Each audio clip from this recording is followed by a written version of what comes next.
this time we're back talking about embodied consent and really getting clear on how we notice the sensations in our bodies.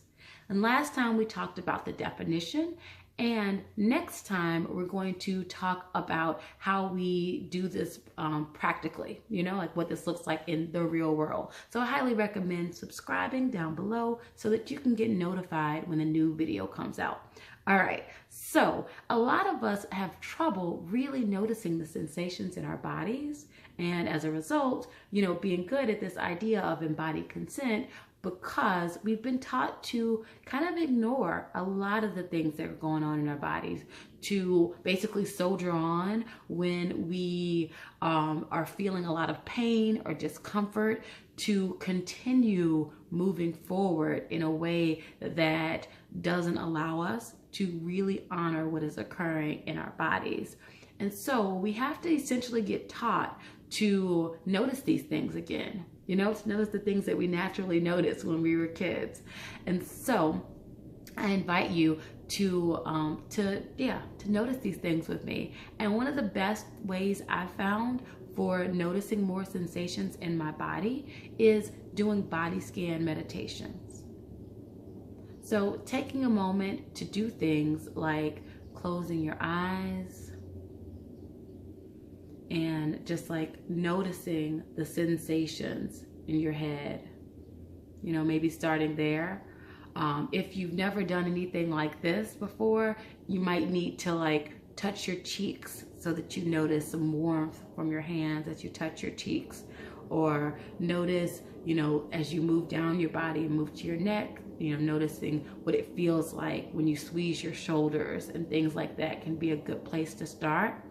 You also can go to places like Insight Meditation and download that app and get some great videos on mindfulness meditation, or body scan meditation, so that you can notice more sensations within your body on a consistent basis.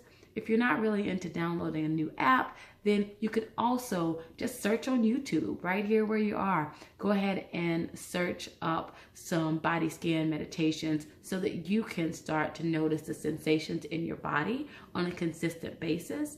And then when those sensations change, when you feel like, the tightening of the chest, or when you feel your heart moving faster, or when you feel, your temperature change, or lots of other things, you're more likely to notice that in a big way.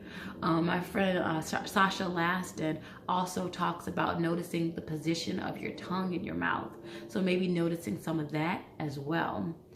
And a good way to practice kind of noticing the sensations in your body, once you've gotten a little bit of practice with that, and implementing that into embodied consent, is to ask a friend to play a game with you where they ask you some things or make some requests, and then you notice how it feels in your body. So maybe they say things like, do you want to go to a club?